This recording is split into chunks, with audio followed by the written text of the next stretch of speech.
Today is Tuesday, January 5th, 2021. Coming up on Roland Unfiltered, broadcasting live from the gathering spot in Atlanta. It's Election Day in Georgia. Of course, now to see whether Jon Ossoff beats David Perdue, if Raphael Warnock beats Loeffler, and if David Blackman joins the Georgia Public Service Commission. We will out this today. Following Pastor Warnock around, we'll show you what that was like and also talk about all the particulars as it relates to this particular campaign. Washington, D.C., they're bracing for violent protest when Biden's win is announced from crazy MAGA supporter Donald Trump, who can't handle the fact that he lost. Protests also expected in Kenosha, Wisconsin. After today, the DA announced no charges against officer who shot Jacob Blake 7 times and paralyzed him from the waist down. Also, we remember author Eric Jerome Dickey, who passed away today at the age of 59. It is time to funk on Martin Unfiltered. Let's go. He's got it. Whatever the miss, he's on it. Whatever it is, he's got the scoop, the fact, the find. And when it breaks, he's right on time and it's rolling. Best believe he's knowing. Putting it down from sports to news to politics. With entertainment just for kicks, he's rolling. It's on go, y'all. It's Roland Martin, Rolling with Roland now. He's funk, he's fresh, he's real, the best, you know he's Roland Martin now.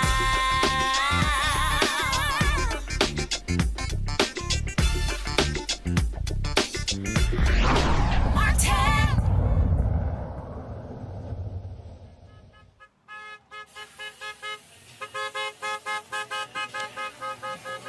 That is Pastor Raphael Warnock, who was on the street corners today, visiting places all across Atlanta, encouraging folks to get out the vote. It is Election Day in the state of Georgia. He wants to become the next United States Senator from Georgia, doing what he can to electrify folks, to get them out to vote. The polls close here in Georgia in less than an hour at 7 p.m. Eastern.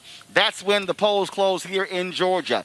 It has been a arduous campaign. Of course, Raphael Warnock forced a run against Kelly Loeffler, and then Jon Ossoff a runoff against David Perdue. All eyes are on Georgia as the determination of who will control the United States Senate rests on these two races. If Ossoff and Warnock are able to beat Republicans Kelly Loeffler and David Perdue, Democrats would control the United States Senate, meaning any tie votes in the United States Senate, Vice President-elect Kamala Harris would break those particular ties. Republicans are desperate to hold on to these seats because they know they can stop the Biden-Harris agenda if they're able to control the United States Senate. Mitch McConnell, the Senate Majority Leader, his PAC has put millions into this fact. $460 million has spent on ads in Georgia. They're blanketed television, radio, bill, digital. You watch YouTube or a local TV station without seeing ads from all these candidates. And so money from the campaign as well as third-party groups. Speaking of those third-party groups, they have been on the ground all across Georgia over the last several months, but especially November 3rd, focusing on this runoff. More than 3 million people voted early in the runoff. In fact, just to give y'all an understanding, we sent out folks, Henry, go ahead and go to this shot. This is a drone shot of one of the locations today that one of our folks, Maurice Dorr, shot. And here's the deal, y'all. There are very few lines out there because so many people actually voted early or by absentee balloting. In fact, we sent Maurice to 4 or 5 different places. That was the best we can actually get. So for the most part, folks, it is a carefree day when it comes to voting. Stacey Abrams, in fact, tweeted early this morning that people were literally 5 minutes in out of locations as a result of so many people voting early. That was a huge by Raphael Warnock and Jon Ossoff to get folks to vote early. They wanted to bank as many votes as possible. And so that's why it was so much energy to that. Also, folks who voted by mail ballot, they were dropping off at locations. They still were in Georgia, where a lot of people did get their absentee ballot. Tyler Perry tweeted that he asked for his on the 12th. They said it was on December 4th. Yet yesterday, January 4th, he still had not received a particular ballot. One of the things that we did, we were going around with Pastor Raphael Warnock as he was stopping in places, talking to people, greeting people, things along those lines. It really was quite the busy day in talking with him. He was, of course, trying to, out there trying to encourage people, because at the end of the day, folks, it's down to who can actually turn out their people. This is a election. This is all of a base election that is on today. So that's what's on. Let's talk to one of the folks on the ground, traversing this state, going to a lot of these parts of Georgia, to not only registering people, getting them to vote early, get them to vote by mail, and then, of course, encourage them. Today is Cliff Albright. He's the co-founder of Black Voters Matter. Cliff, how you doing? I'm doing great, Roland. How you doing? And a lot of folks like you can't wait until tomorrow. That way y'all can just go, whoo, let me take a long sleep. It has been a long haul. This is the last race of this election cycle. Just give me your perspective of what it has been like being out here on this shelf. Really, long that, but really the last 2 years after the 2018 midterm elections, y'all took a quick breather, but then y'all went right into planning mode for the 2020 election. Yeah, and I wish we could take a long sleep tomorrow. The truth is that it's going to be an ongoing wait, right? And I want to say this so that everybody's very clear. We knew this back in November as well, but still, it was still nerve-wracking. It was still nerve-wracking on the night of the election when those early returns were coming in, and we were like, oh, what's going on? And so I just want to say to everybody off the top, I just want to say to everybody, if you need to wait for all of the vote by mail to come in, it's going to take a couple of days, just like it did last time for Georgia, right? So regardless of what the count looks like at 8 o'clock, 9 o'clock, 10 o'clock tonight, just know that based on the turnout that we're seeing, I am very confident in the turnout of Black voters, and I'm very confident in what the eventual result is going to be. But it may take a couple of days, just like it did last time. So everybody, we're just going to relax, and we're going to wait for the count to come in, and we're going to let it do what it do. But at the end of the day, you're right. This has been a long grind, Roland. We've invested $2 million into direct support for on-the-ground organizations spanning 50 counties in the state organization. That was just for the runoff. That's not even counting what we were able to invest in those organizations during the general election. So between that, the caravan, all the events we were doing, the Collard Green Caucus, which was an event that we did on New Year's Eve, which is the last day of early vote here in Georgia. At the end of the day, it won't be said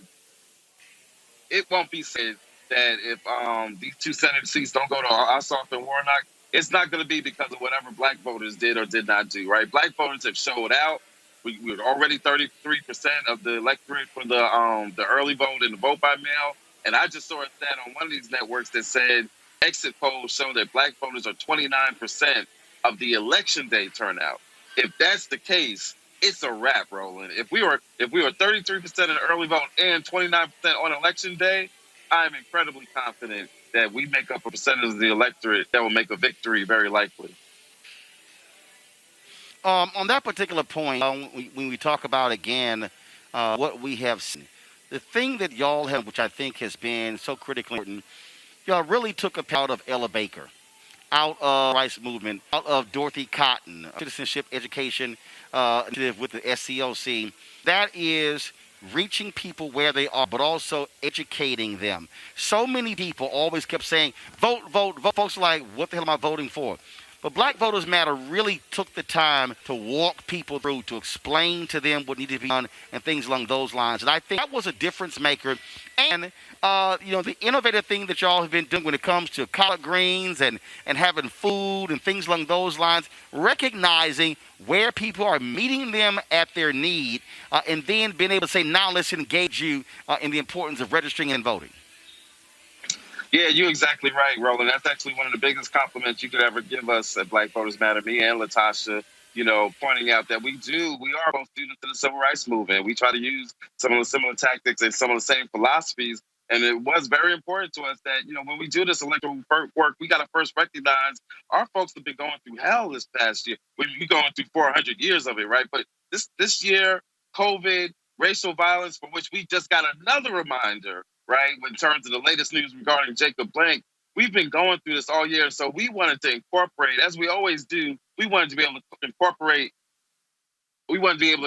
some Black joy and some Black culture, right, and some Black love in all of the outreach that we do, and that's what we try to do with our programs, which is to merge. We always talk about a party with a purpose. We try to deal with some real needs, whether it's food insecurity or some other needs. Merge that with the electoral issues, explain and have conversations about those issues, right? Letting people know that there's a George Floyd Act that's been sitting in Congress. Letting people know that there's a Voting Rights Act that's been sitting in Congress. We need the Senate to do something about it. Letting people know that in order to get real COVID stimulus relief, that we need to have just today I was telling a group of people about, we arguing over $600 or even the $2,000. I told them there are countries that are giving $2,000 per month. And when we have that conversation, I always get the same reaction. People are like, for real? People are doing that? Like, that can happen? Yeah, that can happen. But we got to have control of the Senate. We got to dictate that discussion. And so when we engage people on these issues and we merge it with some Black joy and Black love and Black culture, incredible things can happen. And that's what's taking place here in Georgia with this election. When you talk about the importance of Black voters, y'all really also have spent enormous time in the South. And again, you go back to what activists on the ground have been saying. If you till the soil, if you do the work, folks are going to respond. Democrats have historically focused on, we simply can. We've lost the South. LBJ said he basically gave the South to the Republicans for a generation because of signing the Rights Act of 1964 and the Voting Rights Act of 1965. But the reality is you got to put in the work. You got to go there. You got to show up. And also show in Georgia, in rural Georgia. That was a great story I saw. We talk about the Black Belt of Alabama. The rural Georgia could be the Black Belt that could flip this state and truly make it a competitive state along the lines of a North Carolina, Virginia. No, you're exactly right. That was our theory of change in Alabama when we got involved there. We turned out Black voters during that 2017 Doug Jones, Roy Moore. You couldn't do that with just Birmingham and Mobile and Montgomery. You had to have the Black Belt of Alabama because collectively that Black Belt basically equals a major city. The same thing applies to Georgia, right? You can't flip Georgia. You can't win Georgia with just Metro Atlanta. You can't even just have Metro Atlanta in places like Savannah and Columbus and Augusta. You got to have those rural counties that make up everything in between those cities, right? And so when you merge that Georgia Black Belt, which literally spans from the Alabama state line all the way over to the South Carolina state line, when you merge those Black Belt counties in Georgia, you've got a major city. But we don't treat it that way. We treat it like it's a region that just doesn't matter. Like these 1,000 votes here don't matter, and these 5,000 votes here don't matter. But when you add up all of those counties, it would be like ignoring a major city. As we again, polls are closing at 7:00, and then you talked about the importance of patience. Counties in Georgia are allowed to begin scanning those early votes, but they can't count them until 7. So the reality is, you look at the votes that are being cast, the absentee votes that are being cast, it's going to take some time. And so people are going to be freaking out, who won. To your point, you're going to have to breathe because because of COVID, we also have not seen the level of turnout when it comes to voting by mail. We're not used to that sort of volume. That's exactly right. And that's the point that we learned in November, that it's going to take some time. The best thing you can do is to pay attention to who's reported, to pay attention to which counties have reported, what their percentages are, right? To keep listening to, what's the outstanding vote by mail tallies, right, for different counties. And what we're able to do is when we know that, say that there's a gap of 1,000 votes, but Chatham County hasn't been counted, or Clayton County hasn't been counted, or Augusta, or Albany and Dougherty County. When we know that there's a certain gap, but then we also know what counties still have their vote by mail outstanding, it's going to become pretty clear what the real picture is. That's going to take a little bit of time, though. But just exhale, just watch, listen. We'll be posting some stuff on our social media. Giving folks some insights around what's going on with the count that's still outstanding. And at the end of the day, I'm incredibly confident. I don't want to say overconfident, right? But I am incredibly confident. Put aside the foolishness that they have going on their side, right? The fact that they're cannibalizing each other. Just put that aside because I'm not worried about what they're doing. Just look at our community's turnout. Early vote by mail, and then today on election day, y'all, if black folks have showed out the way that I believe black folks have showed out, it's a wrap. And in fact, Cliff, last question for you. I see a particular point. In fact, earlier, I'm going to play this interview in a second where I actually talked with Pastor Raphael earlier today, and he said that because they were not seeing massive lines in Georgia, Republicans are scared that their people are not turning out. I'm having a hard time hearing, Roland. I said when I talked to Pastor Raphael Warnock, Republicans are scared that because they didn't see mass turnout today in these long lines, that they're concerned their people didn't vote.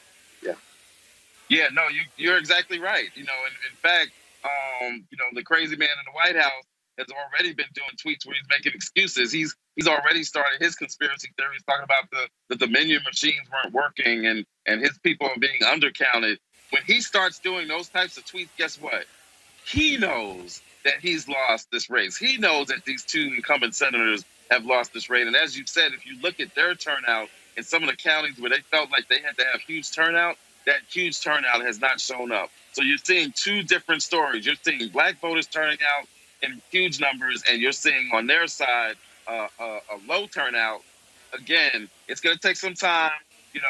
We need to wait and be patient and let the vote by mail come in. But I have literally been saying this for weeks, Roland, that I believe that black turnout in particular, could be higher in this runoff. We'll wait and see if it's higher. But at the very least, if it's even close to what it was in the general election, I'm going to say it again. It's a wrap. All right, Cliff Albright, founder of Black Voters Matter. Cliff, you're doing an amazing job.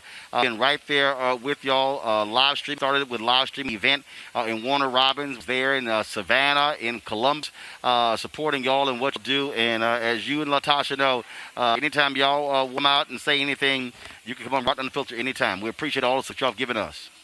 Hey, I'm going to say this. You might as well have gone and got registered, Roland, because you've been all so deep into this state over the past couple of months. You might as well become a registered voter.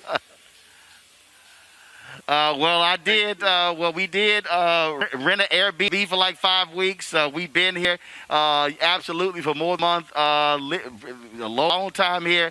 My wife and niece years ago. We don't know what you like, but we made it here, and it was important. Black-owned media to be on the ground. I knew that we could not do this race justice if we simply stayed in Washington, D.C. It was important for us to bring our cameras here, to be on the ground, to support what y'all were doing, to support Georgia Stand Up, to support Georgia Black Youth Vote, and all the other groups that are out there. New Georgia Project, people been doing some great stuff, and that's why we're here.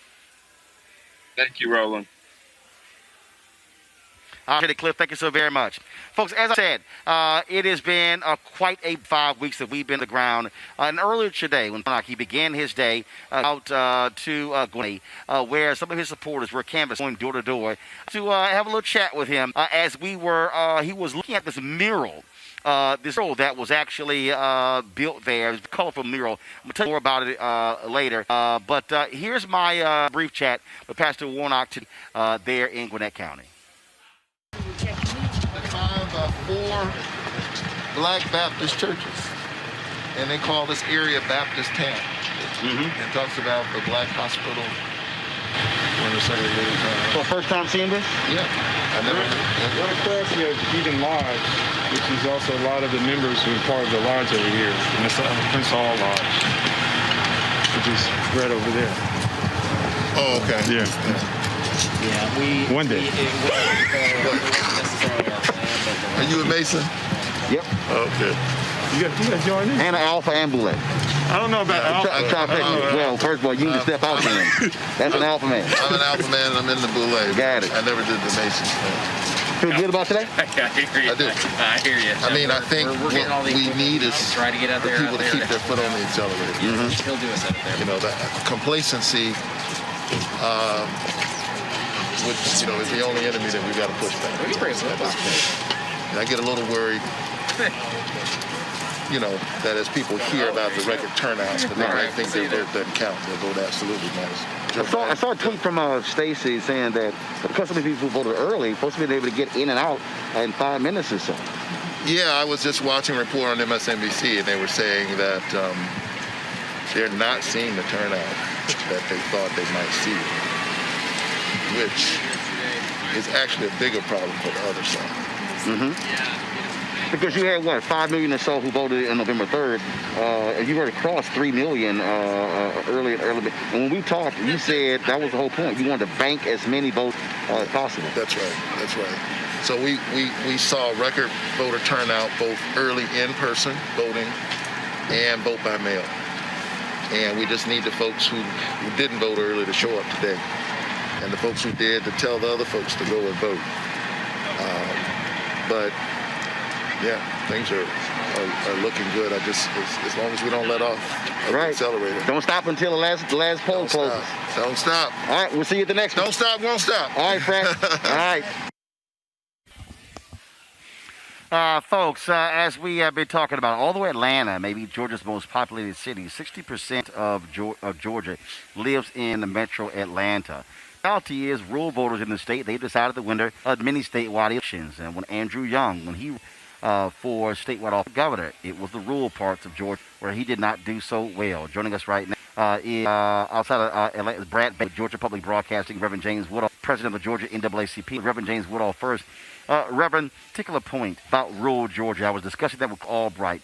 How important is it, and what has the NAACP been doing when it comes to moving people, targeting people, activating people in Albany, Columbus, Athens, Warner Robins, Macon, Savannah, all of these other places in these smaller areas where African Americans make up a significant number, as Cliff said, put them together with the other areas, they present a substantial block. Roland, and thank you for having me. You know, when you look at rural Georgia, majority of Georgians do not live in Metro Atlanta, right? They live outside of that corridor. And so when you talk about engaging voters, particularly African-American voters all throughout the state, you can't ignore the voter suppression that continues to be. You can't ignore the poverty, you can't ignore the environmental issues that are happening. So when we engage voters, we engage with them through the issues, but also addressing their circumstances then and there. Creativity that organizations that partner with all the time, like Black Voters Matter, has been amazing in this entire election cycle. And folks have been excited to participate, even though they're a little fatigued and tired of us texting and calling and knocking on their door. They understand what's at stake.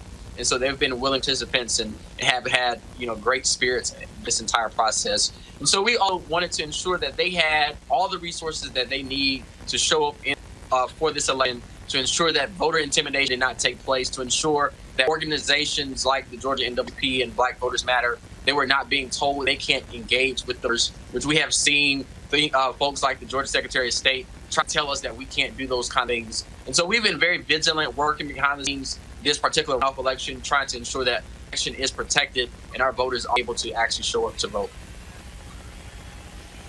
The NAACP has raised a significant amount of money since the death of back in May, George Floyd. And they've been investing. They've been investing. Then they talk about Arbery, talk about Breonna Taylor. They've been investing.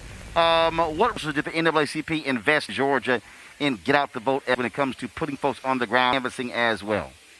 We put over $100,000 in the hands of units across the state of Georgia, and we invested even more than that to ensure that they have exactly what they need, from radio to digital to research to messaging to collateral to canvassing operations, text banks, phone banks. So we put hundreds of thousands of dollars to ensure that our units have the funds that they need to do the work, also coordinate that activity on the state and national level. So we've been putting money directly on the ground. It's important that we understand that in this moment, it's important to lift the voices of those folks who are in the grassroots. And so we have a lot of national attention, but with the people that are on the ground doing the work, none of this would have been possible. And so we were so excited to see what happened as far as, the financial investment, but also a capital investment and the human investment as well.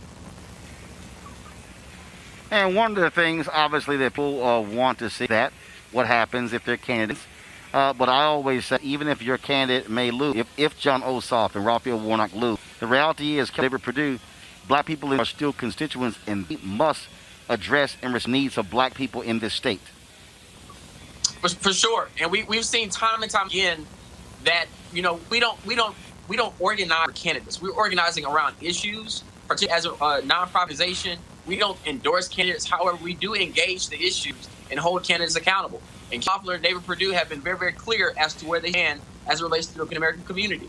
As they parade around with Nazis and white supremacists and white nationalists, they're making a statement very clearly as to who their allegiance lies with, and it's not us. So we will organize against them every single time. If they win this election, we're going to organize against them again to ensure that they don't turn. But I hope that the people of Georgia, their voices are going to be a resounding heck no, and reject that kind of fallacy, which is not based in any truth, and let them know that there's no place for that kind of activity.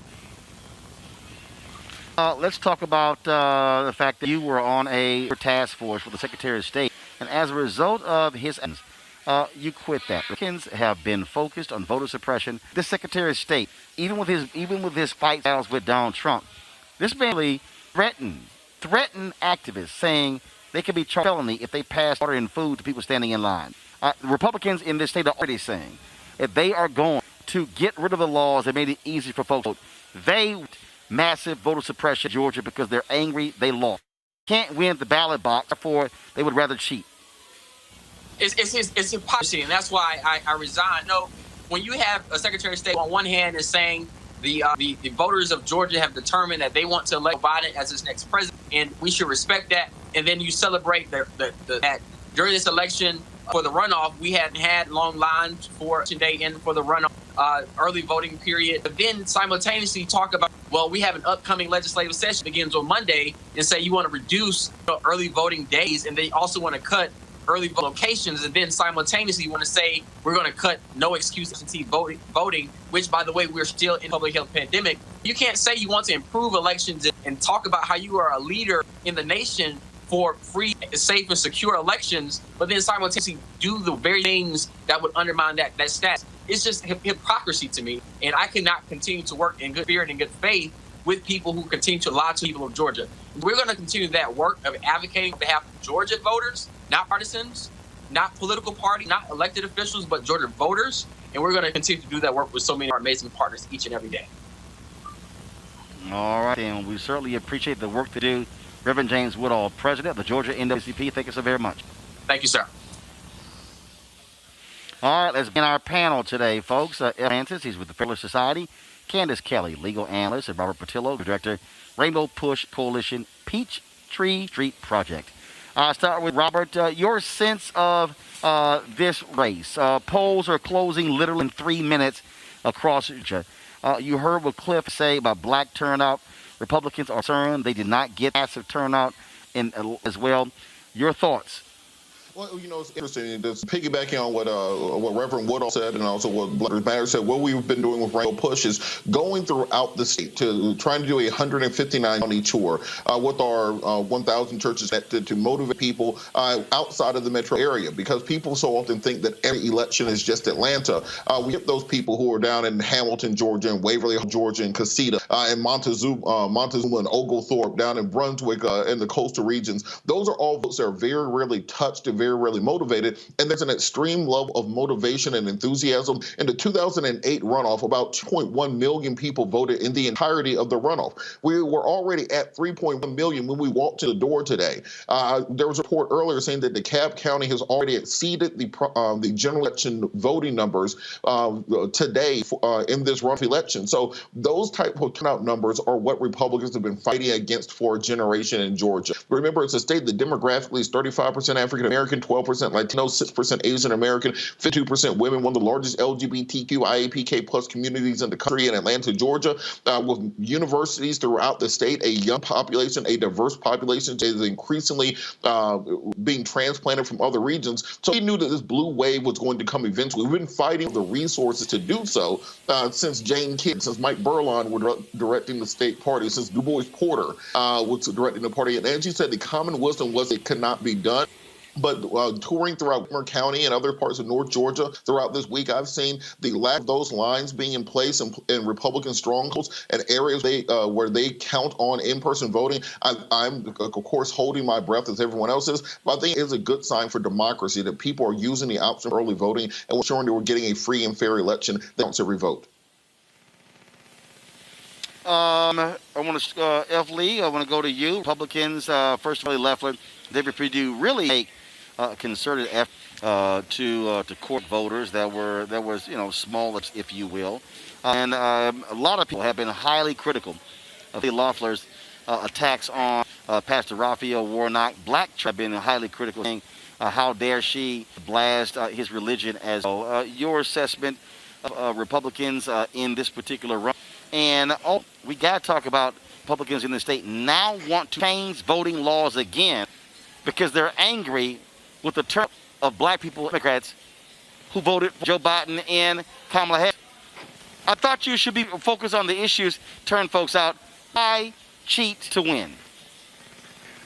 Well, thank you, Roland, for having me. I don't think...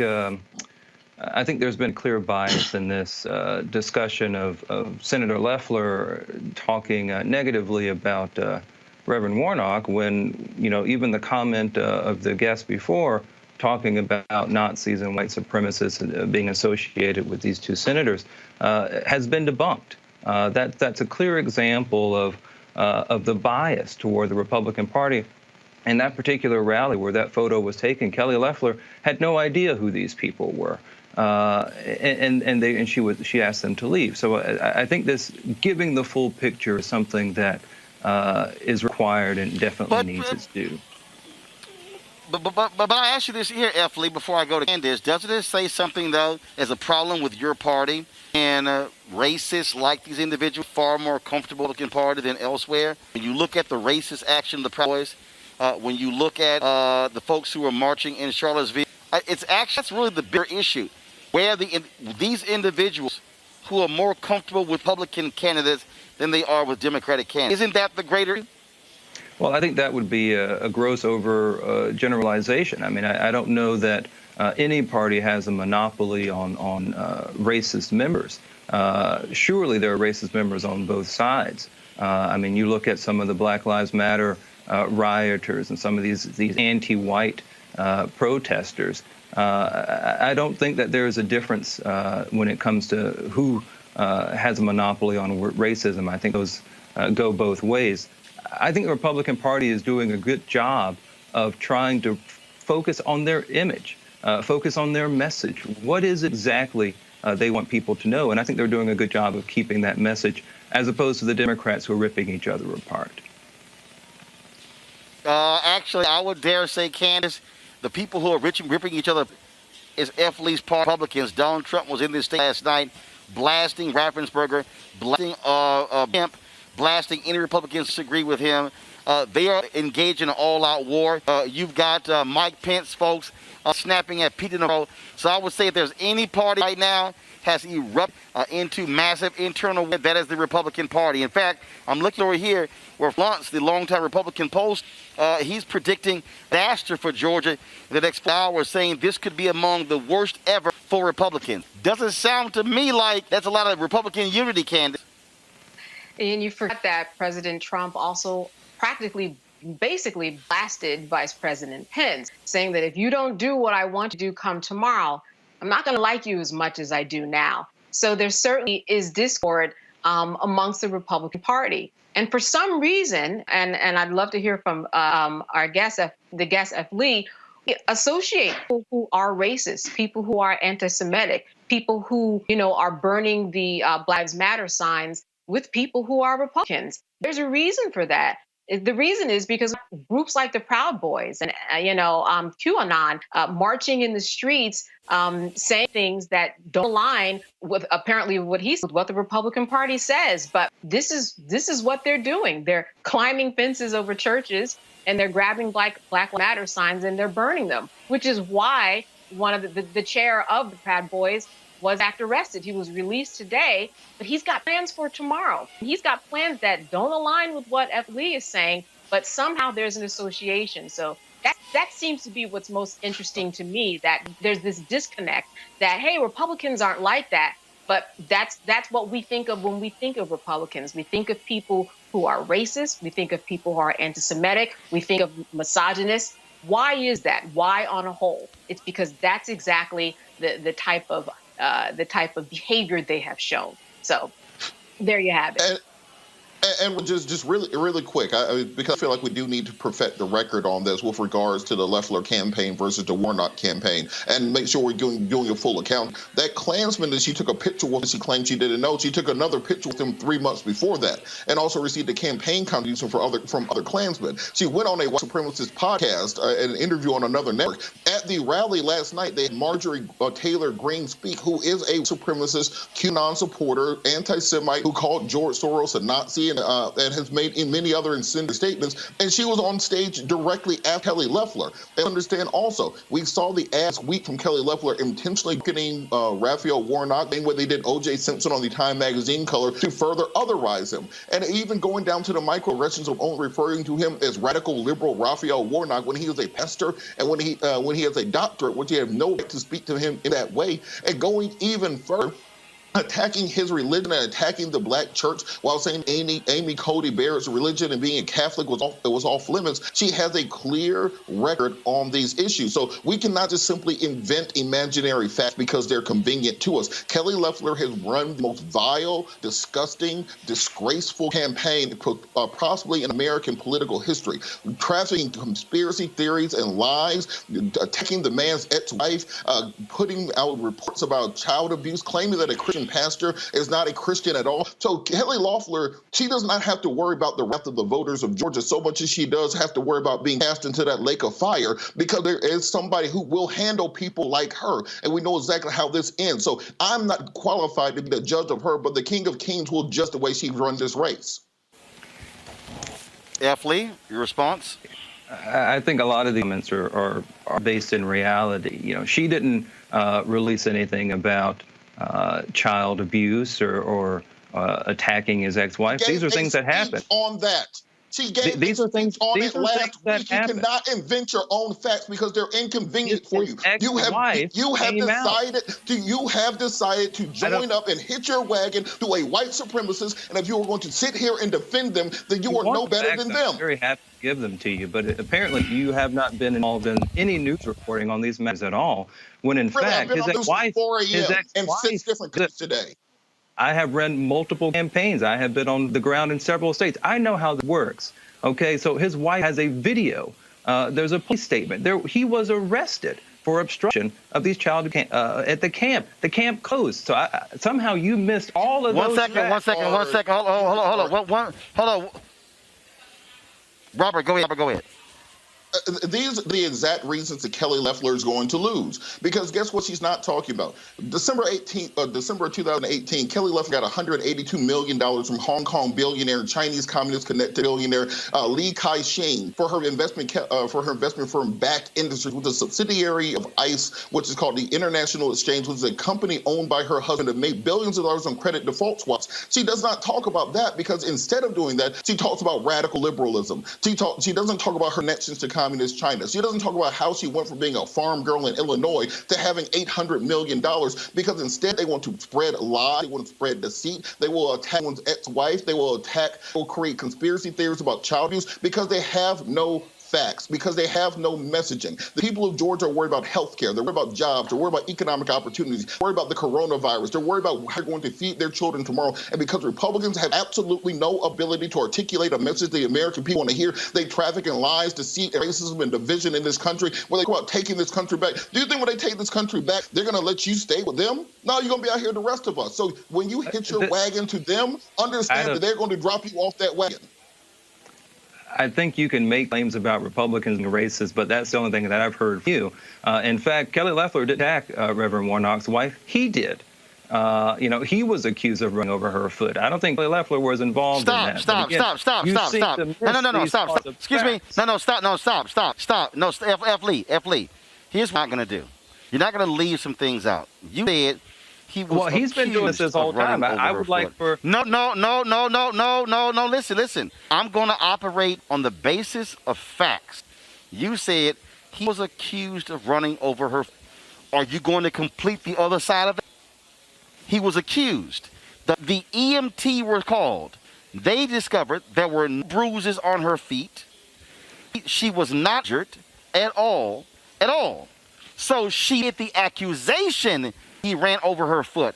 Yet the police and the EMT looked at her foot. No toes were crushed. No toes were bruised. Not even a slight mark was on her foot. That means the allegation had no merit because there was nothing to actually show it happened. Now you can continue. that's not entirely, that you don't to be run over, someone's foot run over. You may not have a bruise. I've had this happen personally. Are you crazy? I've had this happen personally. I think we can talk about what happened. F. Lee, wait a minute. You're trying to tell me that if a woman's was run over by a car, that there would be no... Really? Oh, come on, bruh. Again, I think Bruh, we can try and create whatever we want, but I think the fact is, having had my foot run over, I didn't have a bruise. I didn't have anything at first glance. So I think, again, just to discount something without even mentioning it, as the other side just refused to even acknowledge that it happened. I think what the Republican Party is doing on the whole, they have a clear message. I think the Democrats are the ones struggling to come up with cohesive comments or even an understanding of what they believe in. If $2,000 that's funny. Well, it's true. Wait a minute. What are we talking about? $2,000 monthly check? Your guy Trump, it was his idea. He wants it. Josh Hawley wants it. So how can you put that on Democrats when Republicans want it? Mitch McConnell's the one who's blocking it. I think this is what Republicans want. Republicans, like everyone else, regardless of if you're Republican or Democrat, we want states to open up. We want people to go back to work. These checks aren't necessary. People can just go back to the jobs that they once had. And the Democratic-led states refuse to open these states. Candace, help me out here. Candace, help me out here. Is F. Lee, does he think we're crazy? Literally, Trump, Republican, Hawley, the senator from Missouri, numerous Republicans support $2,000 check. What the hell is it about? Candace, go ahead. There are many people who support this idea of a $2,000 check. There are also many people who support the idea of making sure that people actually get what they need in terms of the states in order to make sure that those vaccines get to the people and that they're not sitting in some refrigerator and not actually getting injected into the people. The problem is that there is no plan. There has been no plan. And that is why we are in the situation that we are in. And that's the confusion that we're talking about right now. There is confusion. The confusion came when Trump is trying to, had lunch today with Vice President Pence to try to convince him to do something tomorrow, try to convince him to exert a power that he doesn't even have based upon the Constitution. There is confusion when there were over 2,000 polls that were open today, and you didn't have lines the way that you saw because they expected Republicans to come out and they did not. So there's confusion because Republicans are wondering what happened? What did we do wrong? I'm speaking to a friend of mine who lives in Georgia, and Roland, I'm sure that you've seen this too. They are hard-hitting and have been for years to make sure that this vote gets out. You have a mailbox and you live in the Atlanta, Georgia area, you would get 6 or 7 pamphlets every day. You would get phone calls. You would get people telling you, make sure that you go out and vote. That's the confusion. And I think that that's the problem that F. Lee has right now. You don't have much of a leg to stand on because now that the polls have closed, we need to count the votes. And we're not talking about just one day. In about 3 days, we're going to see what happens. And I think that Republicans are shaking, and that's confusing them. And Roland, just F. Lee, let me ask you. Go ahead. Well, the thing, Kelly Loeffler spent hundreds of millions of dollars on commercials in this state right now. F. Lee cannot tell us what she does for a living, what her job is, what her career is, where she got $800 million from. She's been no money, because we're talking about issues. What is her foreign policy agenda? What does she believe about tariffs against the Chinese government? What is her position on the International Monetary Fund? What is her position on mass management and the ability to stop the virus? They don't have position because all they've done is attack and lie. And just the fact that they rope us into conversations about what did and did not happen between a man and his ex-wife a year ago versus talking about the $800 million that Kelly Loeffler has or the $182 million she got from the communist Chinese government or the money they got from credit default swaps in 2008 while most of us were in the midst of a financial catastrophe, a financial collapse, a decade-long recession. Her and her husband, Jeff Spetzer, who also owns the New York Stock Exchange, made billions of dollars. How can she vote on issues of Wall Street regulations while her husband owns Wall Street? Literally, she's not bought and paid for by Wall Street. She owns Wall Street. So until we can have these real conversations, that's why Republicans will continue to lose, because they can no longer just manufacture facts. The same people who are telling us to just believe Kelly Loeffler told us to drink bleach and use sunlight to get rid of the virus. I'm surprised you didn't stop him off there, Roland. I don't think he said to drink bleach. Okay, we'll let that one slide. Well, hold on, hold on. Donald Trump said, inject bleach. Wouldn't it be nice? Wouldn't it be nice if you could have something like that? There's a difference to say. I mean, come on, we're talking about living in the realm of facts here. Wait. Donald Trump also said, could we shine the light on the inside of the body outward? Dude, what are you talking about? F. Lee, you don't have to defend stupidity. You don't have to defend it. I am going to stand up against misinterpreted facts, which is all. Again, that's what it has been saying. Hold on. So let me ask you this question: Republicans changed the voting laws in Georgia. They told the legislature. They changed the voting laws. Now they've lost. Biden and Harris won. Now they want to change the voting laws back because they're angry they lost. Do you agree with them changing the voting laws? To have the power to change the voting laws. It really necessarily matter if one agrees with it. They're the ones in power. Lee, that's not what I asked you.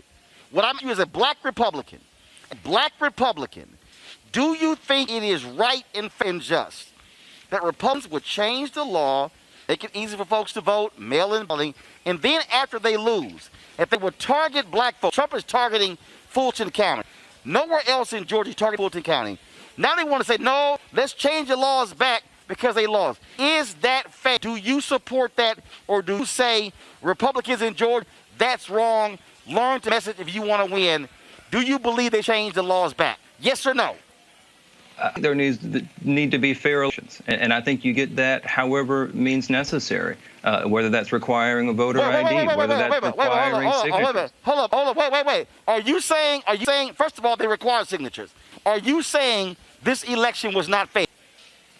I'm saying that there is always the potential for fraud to happen. There's always the potential. No. First of all, Lee, you have the potential to have an afro. Me and you no longer have the potential to have an afro. I'm not talking about potential. I'm asking you, was this a fair election? Yes or no? I think that's something that's still being litigated. I think it's clear that Joe Biden has won. How is it being litigated when they've lost in 60 different courts? Well, that's the point. It's being litigated. There are cases still going on. Oh, my God. Just because they have not won doesn't mean there isn't a credible argument here. Well, the credibility there is no credible argument. Candace, go ahead. The credibility that you're lacking shows up in the non-evidence, and that's the problem. There have been about 60 cases all the way up to the United States Supreme Court, which is the law of the land. Once they've spoken, that's the end. But the beat goes on, and people still keep trying to make their case. But along the way, we haven't seen the evidence. That's the problem. We have heard from federal judges that have been appointed by Republican parties who have said the exact same thing. We have seen lawsuits that have been frivolous to a point where even Mike Pence filed a 14-page response when governor tried to file a lawsuit to try to persuade him to change the election. There's just no evidence. Again, this is the... I don't disagree with that. No, I don't disagree with that. I've written a piece about that, saying that the time for lawsuits have come and gone. But as long as there is a right, again, for every right there's a remedy. If there is a commission that wants to be appointed, if there are still opportunities to be heard, they should be taken advantage of. But personally, that the lawsuits should be over with. We should accept the results. The man already had a commission, and they found voter fraud. They found no voter fraud, which shows you how much of a joke all this is. Republicans are engaged in. We're going to go to. I do want to go to Brad Bailey with the Georgia Public Broadcasting. Hey, Brad, you've been out here. What have you been seeing and hearing during the campaign trail from voters, for folks about this particular race? What has jumped out at you? Nice to meet. Good evening, Roland, and it's good to see you again. It's what a historic night this is. I've been crisscrossing the state for the past month, talking to voters about some of the issues that concern them.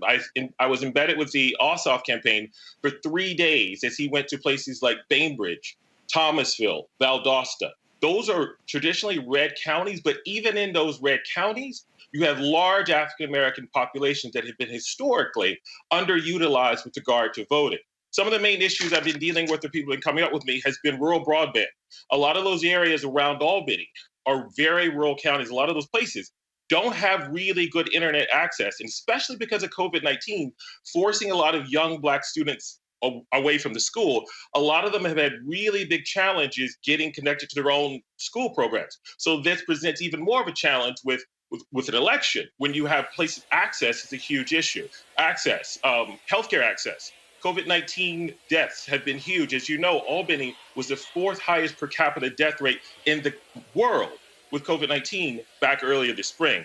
Also expanding Medicaid. As an adult person in Georgia, unless you are disabled or over a certain age, you can't get health care if you don't have a job. And of course, in the middle of a pandemic, that makes it worse. In addition to agriculture is a huge issue. In the county I'm from, Colquitt County, the county has $1.5 billion in agriculture with a huge migrant population, many of whom are undocumented. So as I followed him traveling around these areas, his major motto is health, jobs, and justice. He sort of went and talked to people on the ground about some of those major issues. People tend to underestimate the fact that, again, everybody's been talking about Atlanta, but you cannot win, and I need to emphasize this, you cannot win a statewide election in Georgia without winning the rural areas. Joe Biden was the only person to do that in almost 30 years since Bill Clinton came in 1992. And there's 159 counties in this state. And not all of they may seem deep red, but again, you have a large African-American and a large Latino population in each of these counties. Historically, you can look at statewide elections that have been run by African-Americans. Andrew Young ran for statewide election. And of course, recently in 2018, Stacey Abrams ran for statewide election. Both of them lost because they weren't able to, at that point, harness the sort of power of the rural communities. All that's changed this year. Stacey Abrams, LaTosha Brown, Cliff Albright, all the folks with New Georgia Project, Black Voters Matter, they have gotten out and have mobilized like I have never seen before in Southwest Georgia. I was recently in Albany, and I was staying downtown, and the hotel was sold out with organizers coming from all over the country down here to really turn out this Black vote in Southwest Georgia. I think those totals are going to be very interesting to watch tonight, not just in Albany, but you have to look at what I call the surrounding Black belt of around Dougherty County, places like Terrell County, Calhoun County, Clay County, Sumter, Stewart. Those areas in the general election range from 52 to 59% in favor of Joe Biden against Donald Trump. What's of interest is right north of Albany is Lee County. Lee County has turned out is traditionally red, actually. And it's interesting because they border each other. And a lot of people think that's because of white flight from Albany, from Dougherty County, historically that moved over the years. But up in Lee County, it's 71% in favor of Donald Trump for the general election. Those areas are going to be really interesting to watch tonight as those totals come in. Not only, of course, the major Atlantic counties like Clayton, DeKalb, Fulton, and of course the suburban ones like Cobb and Gwinnett. You really do got to look at places like around the Albany Black Belt, in addition to, of course, Columbus, Macon, Richmond County, which is Augusta, and of course Chatham County, which is Savannah. And as you know, I've seen you travel yourself to Savannah. So Chatham, both candidates, Democratic candidates, have deluged Savannah. A lot of people have went down there. So I'm really going to, tonight, if people are looking at those results, they really need to look at those Chatham County results to see what's going on. All right, then. We certainly appreciate that, giving us that breakdown. We're going to be, of course, we're live right now. We're going to stop at 8 o'clock. We're going to come back at 10 o'clock. So, Brad, would love if we can have you back just to give folks an update. Absolutely. Right now, some early numbers in. Let me explain to people. This is very early. Henry, go to my iPad, please. This is from WSBT. 14 of 2,656 priests reported. Raphael Warnock, you see the vote total there, C2, out of a total 5,000 votes. Ossoff, 64-35 for David Perdue. And Dan Blackman, 68-31 over Lauren Bubba McDonald for the Public Service Commission, District 4. Again, it's extremely early, but we just want to give you the early vote totals. Folks, got to go to a break. We come back. The racists are coming to Washington, D.C. The National Guard is on alert. The craziness will happen in D.C. tomorrow as the MAGA idiots are so angry that Donald Trump has lost that they actually want to stop the counting of the electors. And they really can't offer any explanation. You should have heard when Josh Hawley got embarrassed on Fox News and he couldn't even answer the question. So we'll talk about that. And also, we'll talk about in Kenosha, where an officer not charged for shooting Jacob Blake 7 times, shooting him in the back and paralyzing him from the waist down. And we'll also remember Eric Jerome Dickey. He, of course, the author, passed away at the age of 59. We're broadcasting live from the gathering spot in Atlanta. It is Election Day in Georgia. You're watching Roland Martin Unfiltered. Back in a moment. We learned early in Sunday school that thou shalt not steal, thou shalt not bear false witness, thou shalt not have no other gods before me. Raphael Warnock's opponent seems to have forgotten these basic Sunday school lessons. Her gods of greed, her lies about Pastor Warnock, and her shady Wall Street practices are evidence of this. And on January the 5th, let's bear witness that greed, lies, and shady dealings don't represent Georgia. Let's send Raphael Warnock to the U.S. Senate to fight for the least of these and not Wall Street billionaires.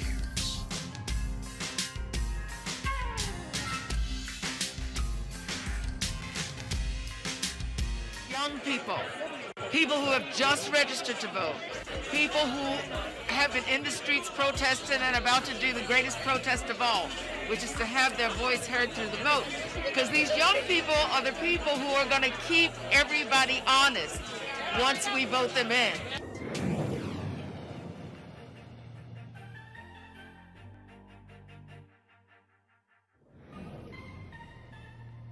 If your vote didn't matter, you wouldn't have so many people trying so hard to stop you from voting. There is some value there. But even when you talk about that people are not paying attention to your issues, I can't pay attention to your issues if I don't even know you there.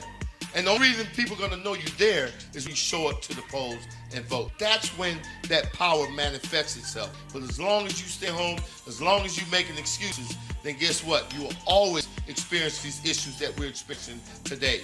And another thing, don't get caught up in candidates, right? There's no such thing as a perfect candidate, but you should be going to vote for the most important person, and that is you and the one you love. You talk about you'll fight for the one you love. You're willing to die for the one you love. You need to ask yourself, are you willing to vote for the one you love?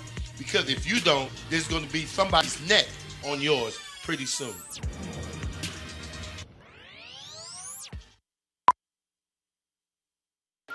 And I come to ask you to go all out. Just see what a power you can be. Let us march on ballot boxes. And that is to go out to vote. For this is the way we are going to straighten up the South and the nation. Let us march on ballot boxes. Till men and women will no longer walk the streets in search for jobs that do not exist. Walk together, children. Don't you get weary. One day, Georgia will be a better state.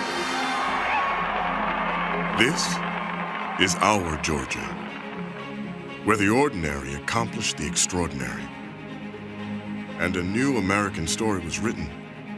This is our Georgia. We don't wait for change. We are the change. We keep climbing to the mountaintop and always set another seat at the table of brotherhood. This is our Georgia.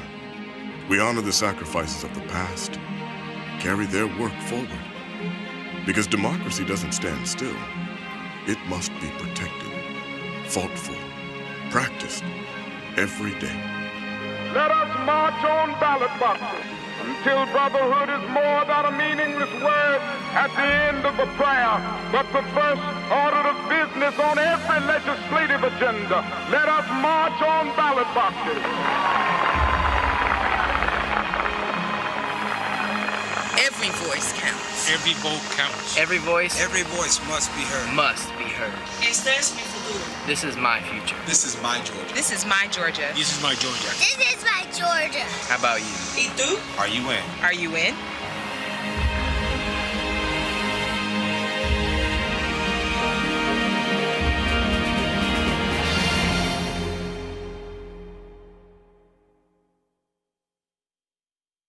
The dream still lives. From the urban streets of Atlanta to the humming ports of Savannah, from the Chattahoochee Forest down through Macon, all the way down to Valdosta, the dream lives on. The dream of a Georgia where we are stronger together, where we can all grow and build and prosper. And be proud of the intertwining of our communities. Where we help our neighbors and mourn our losses. We still believe that hope is far more powerful than hate. Georgia just voted out the politics of hate, bigotry, and anger. And chose the clear path for better lives for all Georgians. Not just the filthy rich, not just the privileged few. For whom party matters more than Providence. No. The dream is very much alive in Georgia. Because an outstretched hand is always better than a clenched fist. Believe in the dream. Use your vote on January 5th. For Georgia. For America.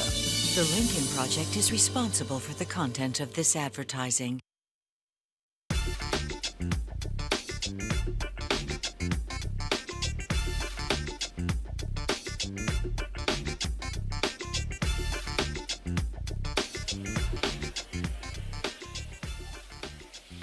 All right, folks, National Guard, they have been deployed to Washington, D.C. ahead of the pro-Trump protest for tomorrow to quell any violence that could end the city. Trump supporters are protesting tomorrow, seeking to bolster Trump's baseless claims of widespread voter fraud. Washington's chief of police, Mayor of D.C., Muriel Bowser, have issued warnings against firearms to protest, saying doing so is illegal. They have also asked people not to the protesters to avoid any violence. And these pro-Trump come as a newly sworn in on Wednesday to count and ratify electoral, which is the final step before President Joe Biden is into office on January 20th. Yet you have all of these Republicans, led by a Lincoln Project called the Jim Crow Caucus. The folks in the United Senate, Josh Hawley and others, say that they're going to protest that. And in fact, Kelly Loeffler say that she will not vote to certify the electors. Here's the problem. Kelly Loeffler, y'all, isn't United States Senator. She hasn't been sworn to the new Congress. But she actually didn't get to do this. Just so y'all know that. And so we're seeing all this drama play out right before our very eyes when it comes to what's happening. Because I want to go to you. The reality is this here. These Republicans have no leg to stand on. These folks, Ted Cruz and others, they all are sucking up to Donald Trump. Ron Johnson knows this is a lie. Knows this is BS. Now they're like, oh no, we're not going to move forward. And then these idiots are literally running around trying to claim that Donald Trump still has a path to victory. He doesn't. There is no path. They're delusional. And all they're doing are stirring up these idiots and sucking it up because they really think in their minds that there's a shot that he can stay in the White House. He gave Ollie last night. The man lied so much in the rap. And the people who back his lies, like Daniel just said, I'm not even going to tweet because he lied so much. This pure stuck on stupid. And the problem is, it's these crazy, strange white folks in the Republican Party who cannot handle the fact that their leader is going to get his butt thrown out on January 20th. Roland, this is their last-ditch effort tomorrow that is basically inconsequential. As you said, there is no path for Donald Trump to win this election. And all he's doing is stirring up people to go out and march like the Proud Boys. You know, the chairman of the Proud Boys, Enrique Torrio, has already spoken and said, tomorrow we won't be out in our yellow and black. We're going to have on different colors, and we're going to kind of just be incognito so that we can do our work quietly. You won't know where we are, but we're going to do what we need to do. But again, it's going to have no bearing, no effect. The worst that can happen is that this can just be prolonged just a little longer. And it already has gone, it's already going to be longer than what's going to take because of the coronavirus. So that being said, nothing's going to change tomorrow. We're going to see some protests. If they're anything like the December 12th protests, we'll see a number of arrests. Hopefully there won't be a lot of stabbings like there were on December 12th. But we will see some tomfoolery tomorrow. Be assured, we will see it. But it will have no significance. And, Vice President Pence, he is a constitutionalist. He believes in the Constitution. Hopefully he will stick to those particular grounds and make the right decision and just do what he needs to do and certify the votes, because that's all he can do. That's all the power that he has. Well, actually, Chuck Grass said that he probably have to do that because Pence likely isn't going to show up. I do want to play this. This is Josh Hawley of Missouri, an actual former prosecutor, on Fox News, and can answer just basic questions from Brett Baer. I want to play this, and Leah, I want you to respond. So the Supreme Court didn't take up that case either. They did not quit case the Supreme Court. We've seen courts across the deal not only with not ending of different cases, but also the evidence, and some of them Trump judges. I just want to down on what you're trying to do. Are you trying to say that as of January 20th, that President Trump will be president? Well, Brett, that depends on what happens on day. I mean, this is why we have the debate. No, it doesn't. I mean, the state by the Constitution say they certify election. They did certify. By the Constitution, Congress doesn't have the right to overturn the nation, at least as most read it. What is directed under the 12th Amendment to count electoral votes. There's a statute dates back to the 19th century that says the right to object, right to be heard, and there's also a certification process. That's from 1876, and it's right. the Tilden case in which there were three that did not certify their electors. So have to come up with this commission that eventually negotiated a grand bargain. But none of the states have had their elections as of the 14th, so it doesn't institutional ways for the Congress to overturn that, does it? Well, no, I'm talking about the statute, Brett. There's a statute that governs what Congress does, January the 6th, and it's that we have a vote of certification. We have the opportunity to debate the results, to certify. We count them, and then we certify. And my point is, my only opportunity during this to raise an objection and to be heard. I don't have state lawsuits. I'm not a prosecutor anymore. I used to be, but I'm not anymore. I can't investigate claims of voter fraud, but I do have responsibility in this Congress to either say I have a problem with it or I do have a problem. And my constituents expect me, and they're right, I have a problem. Don't you have a responsibility to tell them that it's not going to President Trump as of January as well? Well, Brett, Lee, really? Is this a joke, Lee? I mean, are you embarrassed by what Republicans are doing in the House and the Senate? Well, Roland, I've long said, even from the last time I was on, was that Trump had no path to re-election. It just was not something that was in the cards for him. The act I think that Senator Hawley's referring to is the Electoral Count Act of 1887, which came after the debacle of 1876 with Tilden and Hayes. And so Brett Baer was right, where there was a commission and they negotiated who would be in power. But let's be clear, tomorrow it's a symbolic vote. This is a message to his constituents, as he said, which again, as a representative of his people, he's entitled to do that. And he's also correct that the Electoral Act of 1887 does dictate the processes, the modes, kind of how the certification works. But at the end of the day, this isn't going anywhere. And I do think that it should be put to bed. So you think Donald Trump sound like an idiot? Yes, talking about that we can veto the results of the certification and he can remain as president. He literally said that last. You know, I'm an originalist, and I believe in looking at the Constitution as it was originally understood. But this is not, you know, look at what Ben Sass would say. You know, this is not something that is more than just rhetoric. At the end of the day, this is just a campaign message that there really isn't any teeth behind it. But it's dangerous, Robert. What we're seeing is absolutely dangerous. These people do not care about the Constitution. They care about power. Absolutely correct. I think we cannot continue to downplay what is happening right now. This is a full-blown assault on our constitutional democracy. This is an assault on Western civilization and the norms that we have created. And you have enablers, people like many of these 12 senators who are going to object. Ku Klux Kelly Loeffler, David Perdue also said he's going to object. The 140 House members. What they're putting America into is a constitutional crisis. And let's get to that, the Hayes-Tilden Compromise of 1876. Because what came out of the Hayes-Tilden Compromise of 1876, they negotiated away Reconstruction.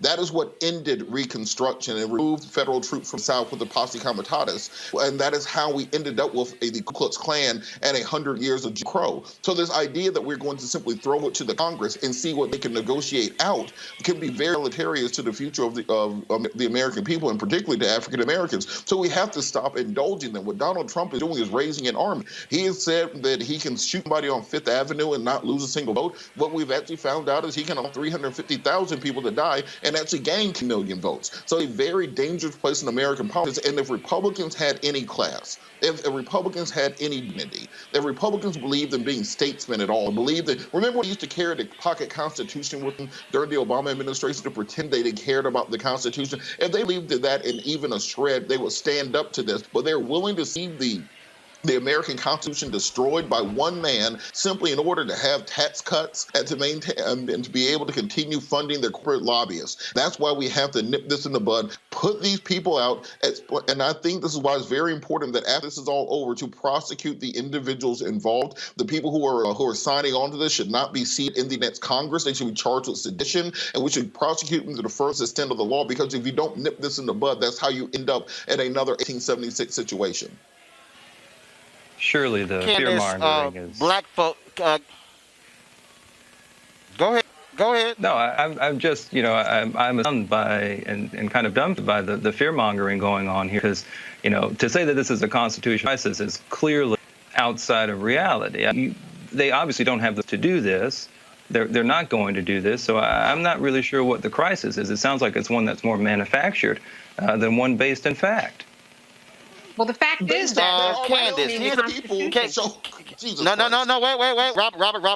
Robert, hold on a second. Candace, go ahead. I was saying the fact is that the Constitution is being questioned. The powers in the Constitution are being questioned. And so that's why there is this question of the democracy and whether or not we're chopping up what's expected of somebody in a democratic society. And this is not it. Lee, for you to act like this is no big deal, Lee, is this not dangerous? What they're doing, is this not dangerous? Every day in our society, the Supreme Court looks at whether or not a provision in the Constitution stands against a statute, against a city ordinance, against anything. So to say that the Constitution isn't always challenged or isn't, you know, or that this somehow is different, that's just not true. Do I think that we need to move on from this? Do I think that, you know, that this really is a paper tiger? Absolutely. I think we can go overboard and try and say we're going to go back to 1876 prior to Reconstruction. I think that's just no fact there at all. It's also surprising to me how, you know, cities are compelled to bring the National Guard in for Trump supporters, but they wouldn't do it during the Black Lives Matter riot. Again, this is a clear example of the bias towards Republicans and Trump supporters. Stop. First of all, that's a lie. The reality is the Wisconsin governor... excuse me. The Wisconsin governor issued the order for the National Guard to come in before him did. That's first. Second, let's also... No. What are you talking about? Dude, use Google. Can you please use...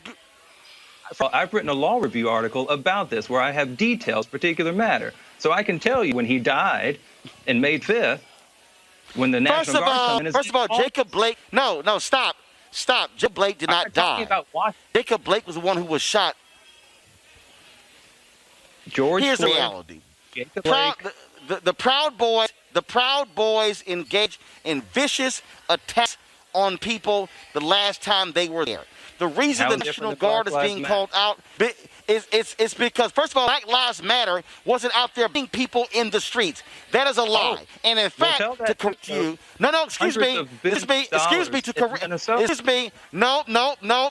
nice try. Because the Minnesota cops said that it was actually one of the provocateurs on the right who was walking around smashing windows, who was engaged in activity. So stop with this nonsense. Black Lives Matter, where they were not out there. $500 billion of damage?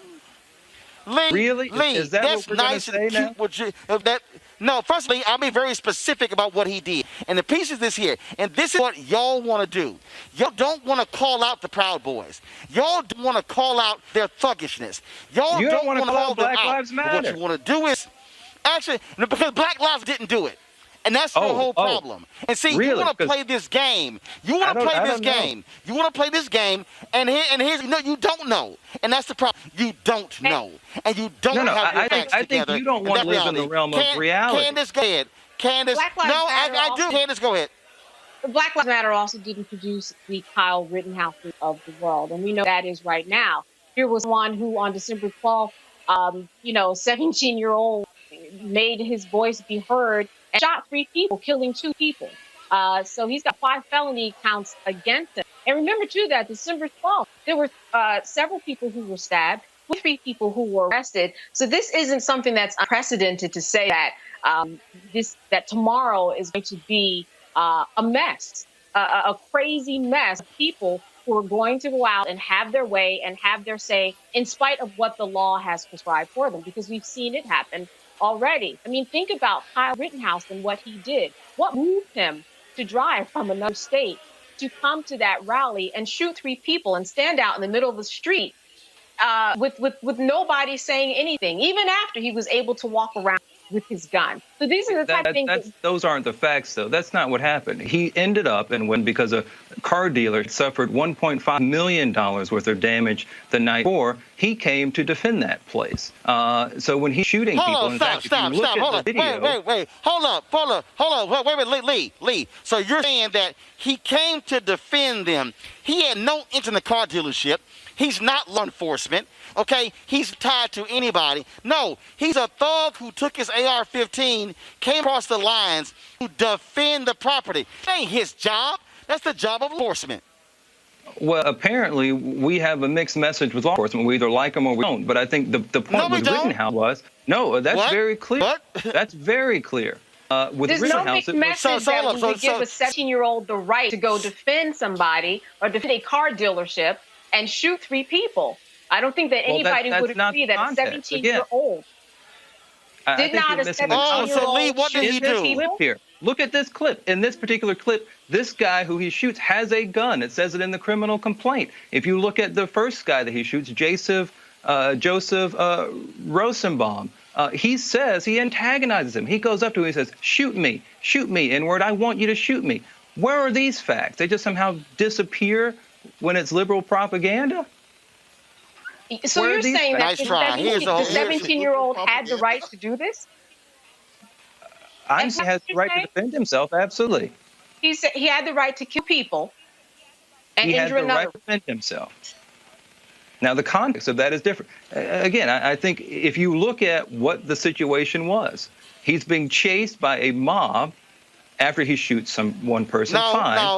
No, that's what happened. No, the situation is, the situation is Kyle Rittenhouse brought his white supremacist ass across state lines into Kenosha, joining with other white folks to play like they're cops, and then to engage in this confrontation, injuring people. Now, he's pleaded not guilty to all charges in connection with the shooting that killed 2 protesters and injured another during a protest in Kenosha. Now, remember, Rittenhouse's attorney he acted in self-defense and fired his rifle after being attacked. Now, his trial has been set for March 29th. Now, while Rittenhouse prepares for the Kenosha Police Department could have millions as a result of the shooting, the defense of 26-year-old Anthony Hooper, who was shot by Rittenhouse and gay grassroots, Really injured by teen are suing the Kenosha Police Department for $20 million in damages for the department's lack of action. They believe the department is partially responsible for the shooting and loss of life.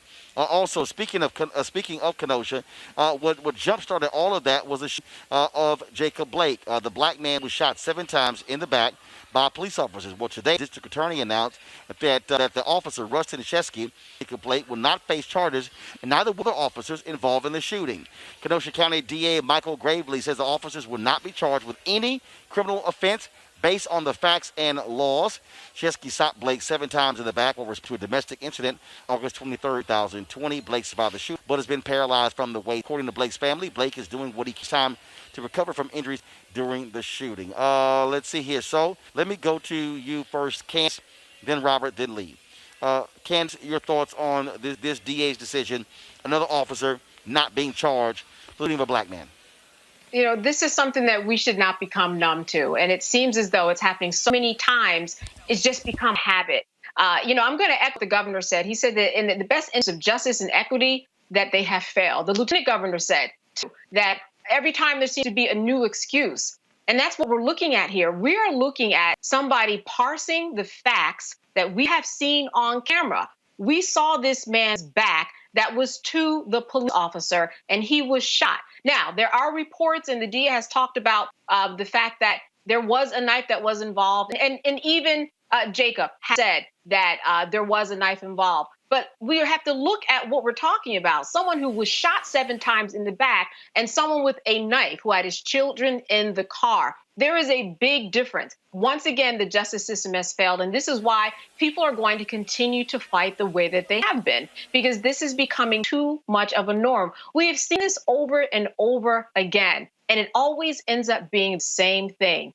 And this is why we're going to see a number of lawsuits. As you mentioned, there are 2 $10 million lawsuits for infliction of emotional distress, and this idea that the city was part and parcel to what happened. So it will be interesting to see what happens in all of that. But we can't get used to these numbers. We always end up with somebody black on the ground. And Roland, just to piggyback, wanted to take a step back, and the 2 issues kind of dovetail together, because the reason you call in the National Guard when you have the Proud Boys and the Boogaloo movement come in is just what we saw in Kenosha, Wisconsin, because Black Lives Matter is coming with signs, T-shirts, and posters. They're coming with AR-15s, AK-47s, full body armor, night vision goggles, sniper rifles, so on and so forth. And think about what Trump is inciting with these people right now by saying that their votes did not count, by saying this was rigged, by saying the system is against them. You look at what happened to Abraham Lincoln. Look at JFK. Look at when Teddy Roosevelt survived his shootings. There are many unhinged, heavily armed people in this country. 23 million guns were sold in America in the year 2020 alone. So when you motivate these people and tell them that their rights are being taken away, you're defending America, you're bringing back and saving the nation as they are claiming, you endanger the very democracy that we're sitting on. We cannot downplay that. And on this Blake point, this is why it's so important in these 2 Senate seats, because what we saw during the Civil Rights Movement, whether it was Emmett Till, whether it was Medgar Evers, that you have to have federal intervention that can step in when local law enforcement fails. We have to have better protections against police brutality. We need federal legislation that has an across-the-board standard, a nationwide standard, so whether you're in Kenosha, if you're in Kansas, or if you're in Kentucky, the same rules apply. And right now we have a Justice Department that was headed by Bill Barr, that was headed by that evil little racist elf that they had there that one time before that, where they have no interest actually in investigating and prosecuting acts of racial brutality against African Americans. That has to change in the next administration. That's why it's so important to win these 2 Senate seats. Lee? I think this was the right decision. I mean, if you're looking at the facts, these cops followed the policy of the Kenosha Police Department. First of all, we missed the fact that he was tased prior to this. He assaulted an officer prior to this. He carried a knife with him. You know, the law requires that there's a reasonableness prong here. That there is the police officers act legitimately, reasonably, with an imminent fear, danger. This was the right decision. And I think, to assert that police officers are racist, again, these are lies that are not good for society, and they're not based on any fact. What the fact is that I'm Really? more Oh, wait, likely wait, as a hold on, black hold on, person to die at the hands of another black than I am a police officer. Police officers aren't Let me ask you a killing question. So you completely deny the reality of racism in police departments? Deny the reality of officers who have been busted for using the N-word, officers who have been fired for officers who have had private Facebook groups. We've actually made that on here. Are you actually suggesting that there isn't racism in police departments? There is no evidence of it whatsoever. Making a comment, again, there's a famous Supreme Court case that says one particular comment doesn't mean anything. No, hell no. But you gonna actually sit here, Lee, and say there has been no evidence of racism in departments? Man, get the hell out of here with that bullshit. No. Again, Lee, look at the fact. This is something no one wants to do. Look at the facts. Look at this. Lee, police officers have been fired for being members of the KKK. Do you want me to name them? Police officers have called black folks niggers. I think you're missing the when the point Obama Department of Justice. No, I'm not. You just said there's no racism in police departments. Are you that's not what I said. Let's be honest. Let's be clear. That is not what I said. That is not what I said. I said there is no evidence. There's no evidence. This Blake matter is not indicative of racism. It's indicative of his own action. No. No, I specifically asked you about, you said there's no evidence of racism in police departments. Absolutely. Police department, the institution of police. There's no racism. Then I'm wondering, then how come almost every time there's a police shooting at the other end of the gun happens to be a black man or woman? And then I want to know, do you drive? That's an easy question. That's an easy question. Yeah, again, I will gladly send you a law review article that I wrote about this specifically, looking at Rayshard Brooks, looking at Blake, looking at George Floyd. Within the confines of the law, they did not violate any Fourth Amendment right against searches and seizures. There was no violence here that went above what was reasonable. For example, okay, so yes, I do drive. The other thing about that is we have to look at the actions of these people. It's not fair to assert that black people are dying at tremendous numbers. It's not true. Look at the Washington Post survey from the last 5 years that they keep from 2015 to 2020. 126 in that time out of the tens of millions of police encounters. 126 of those victims have been black and have been unarmed. 66 of them were fleeing. Now, under common law standards, under the law prior to what we have today, you could be shot. That would justify the use of force. So let's not disguise the somebody facts running away from you. This is how we get the reasonableness standard. Again, Scott v. Harris, this is how we get this case. Is even if they are fleeing, if the manner is reasonable, it is not a violation of the law. You know, there have been some police officers who have lost their jobs as a result of their improper decisions resulted in the death or harming of people of color. So that very much contradicts what you have, in that somebody thought that they were wrong. There are people who have been accused of wrongdoing, and the process has gone through. It didn't happen today with Jacob Blake. But when we look at the facts and parse them, we see that some people who are held to a standard and they are wrong, which is why they have lost their jobs.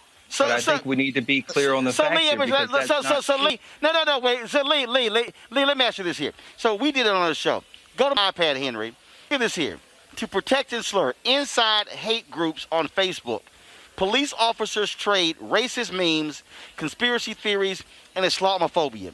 They discovered this is a fraction. Police officers in St. Louis, Philadelphia, all around the country who were on these groups, where they were literally engaging in racism, and you say there's no racism in police departments in America. Really? That's not what I said. Again, I think you've got to if you're going to say what I said, say it right, because that's not what I said. I said there has not been evidence of it. I'm not talking about one person. Again, we had the South Carolina shooting. Clearly, that was wrong, of course. But we're talking about George Floyd. How can you say Jacob there's Blake, Those are not the cases. No. How can you say there's no evidence of racism in police departments when I just presented you with evidence? That's not evidence. Comments. Again, there are Supreme Court cases that talk about this. Same comment. Wow. There was no. So you mean tell me So wait a minute. You mean tell me in Louisiana where they fired a cop for being a member of the KKK, that ain't racism? No, I think people can be racist, absolutely. But to say that an institution is racist is not founded on any evidence at all. This is beyond laughable. Robert, go ahead, Robert. Robert, final comment. This is just nonsense. Robert, go ahead.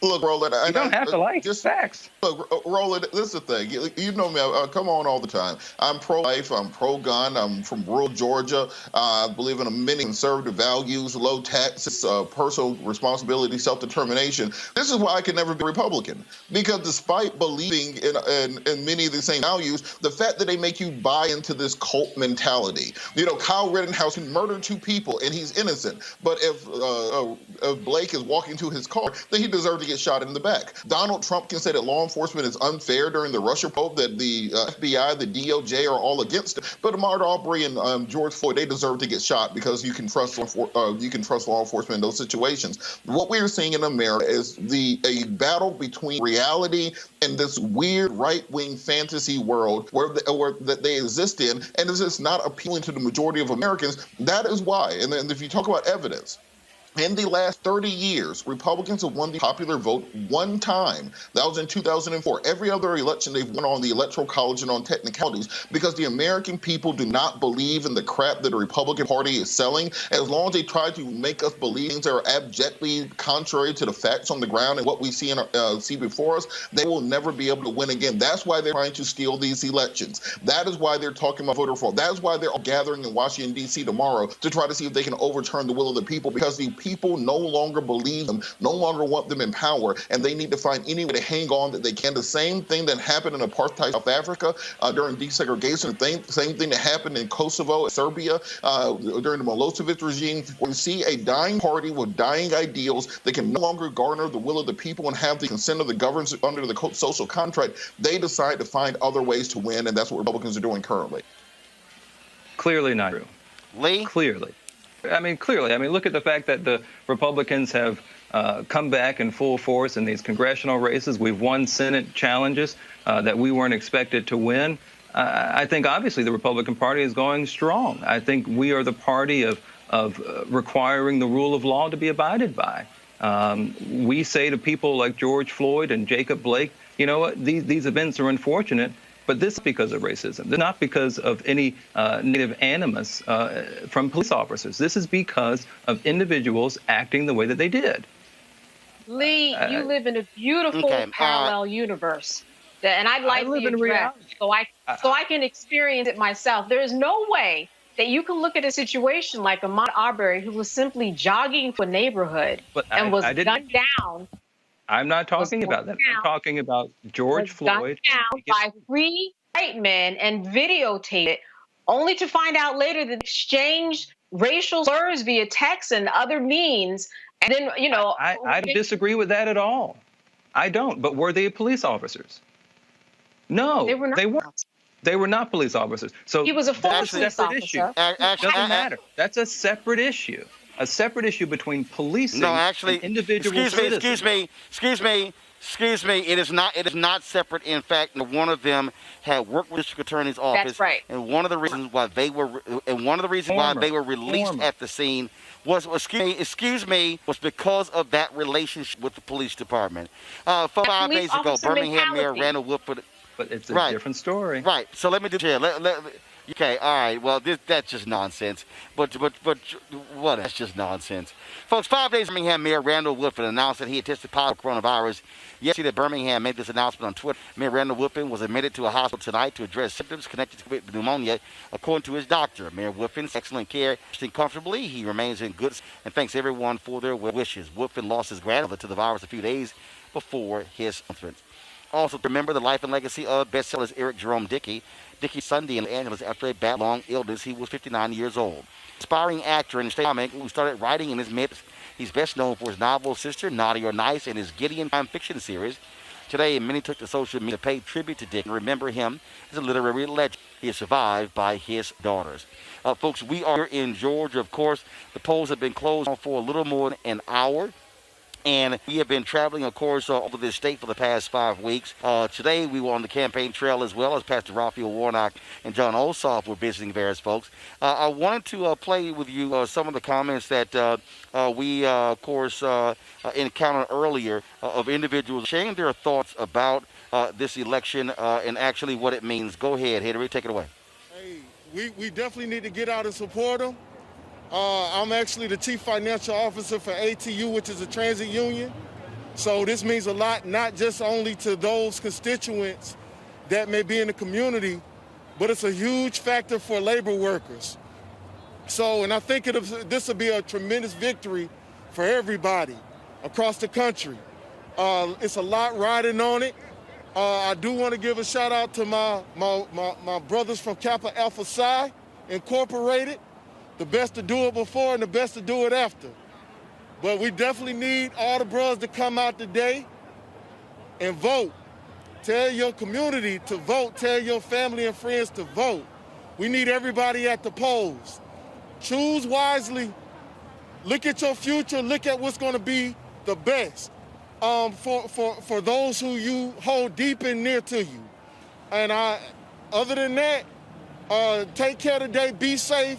Participate. Vote. All right, we appreciate it. Thanks a bunch. All right. All right, we're going to go over here.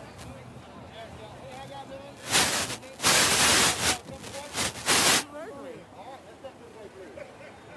Again? You want us again? What you mean again? No, we saw you yesterday. All right, what are your thoughts today, election day? What are you seeing? What are you hearing? Hearing victory. And with my eyesight, I'm seeing victory. So that's all I'm going to go with today. Yeah. No negative thoughts. All victory. Yeah. And my heart says victory. Yeah, we're doing victory. Yes. Period. Nothing but victory. Absolutely. So what have y'all been doing the last several weeks? Have y'all been out there canvassing? Canvassing, calling, having meetings, making sure everybody's in place. Making sure As Georgia Federation of Teachers, we've been going into the areas where the fruit has been left on the table, where votes are hard to get. And we did that when we defeated the Opportunity School District, and we tried our best to do it again today. If there is a rock to be turned over, we have not seen that rock, hadn't come in contact with it, and we're just glad that we've had people canvassing. We still have them canvassing out in the West Georgia area, all down in the Savannah area, on the outskirts of that, all in the South Georgia area. We're calling people all the way until the polls close, and our friends are out there trying to help 501c3s especially understand what the issues are in this election and what's at stake. So we're going to work, and we're going to continue to work, and we're going to work after this election also. And that's what we've been doing. All right, how about y'all? What have y'all been doing specifically? Phone calls, lit dropping, conversations with people on the street, praying, all of the above. I just made sure they did all those things.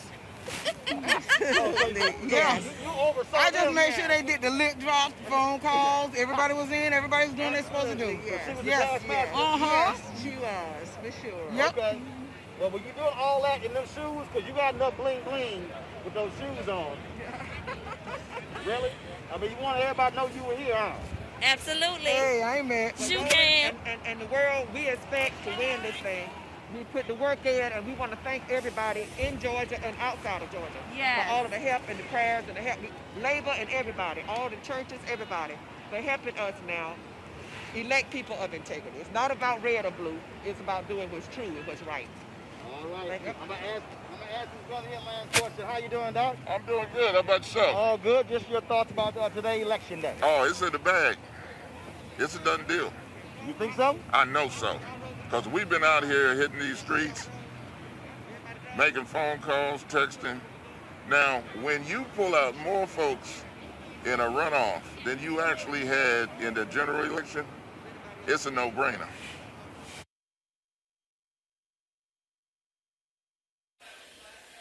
What kind of, you talked about the work that y'all been doing. We've been. What were you hearing? What was the feeling you were getting from people out there after the third? Encouraging. I know I've done hundreds of phone calls and got people to not only just vote, but take 2 more folks, so we tripled the vote. We've been texting tens of thousands of folks throughout the state. My organization, the Coalition of Black Trade Unionists, have contributed all across the country to our efforts. And I'm confident that we're going to have a balance in the Senate. Mm-hmm. And that's what we all want as Americans, fair and balanced government, because that's what works best. Have you also been, just what are your thoughts? What have you been hearing from black men? Have they been motivated and really out here also focused on this runoff? Well, you know what? That's one of our biggest challenges. We're going to come around. Go ahead. We can walk and talk. Yeah, they've been our biggest challenge. Lack of history, lack of knowledge. But education always turns the tide. And that's what we've been doing with young black men. All right, folks, that is it for us. I'll do a quick poll of my 3 panelists here. I will start with you, Candace.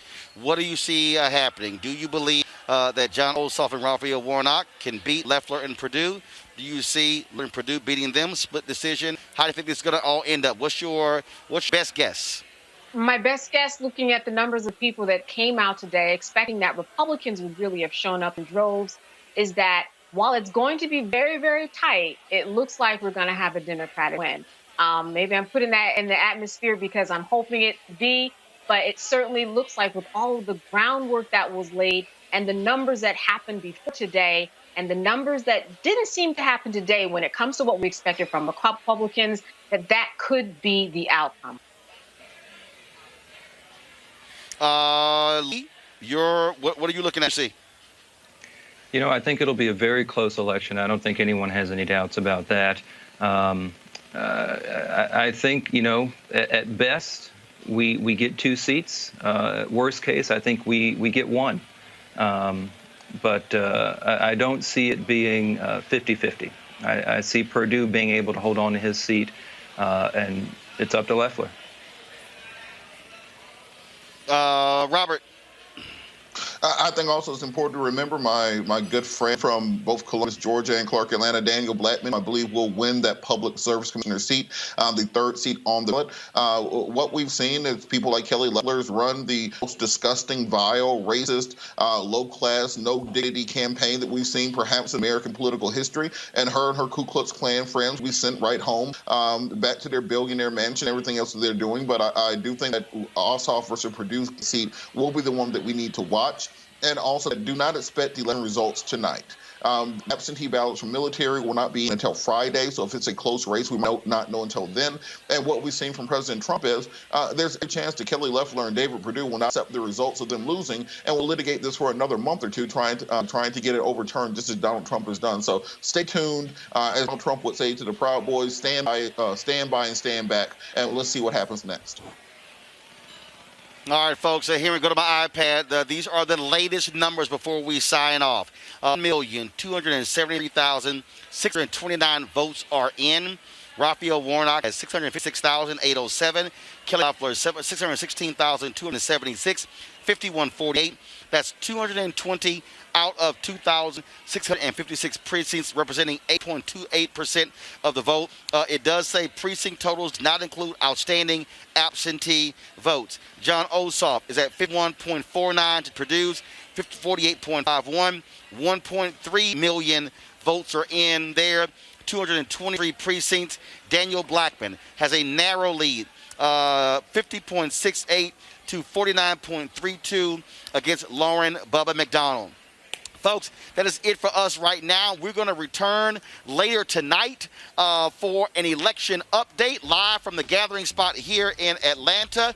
Yes, we're practicing social distancing, got our mask on. When we get off the air, I'm going to have my double mask, put my goggles on, full protection, gloves, you name it. That's y'all know how we roll. Let me thank my panel, Rob, Lee, as well as Candace. Thank you so very much. I appreciate all of y'all for being on the show today.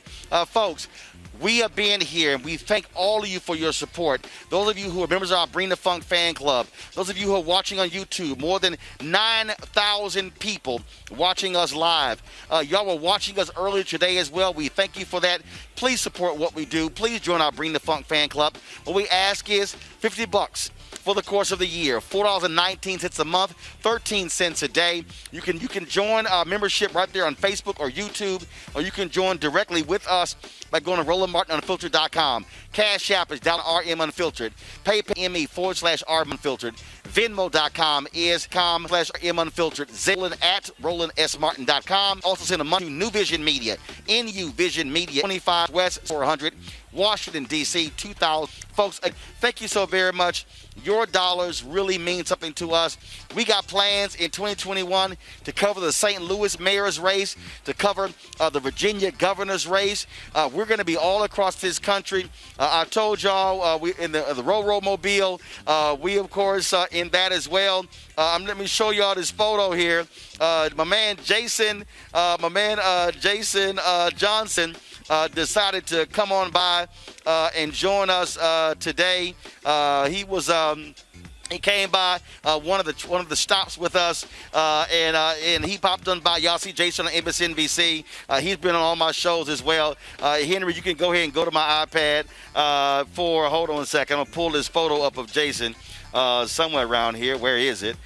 So y'all can actually see the photo of me and him in the Ro-Ro Mobile as we have been, again, traveling around the country. It has been, around this state. We have been extremely busy covering this race. We're going to be here for the duration. We're going to be here for the duration, folks, and so I made that perfectly clear. And so we're going to be here. Robert said military ballots not coming back, not counting until Friday. We're going to be here through Saturday getting the results of this race. And so we'll come back in a couple of hours to give you the update here from Georgia. Thank you so very much. Folks, I will see y'all in a couple of hours. Holler!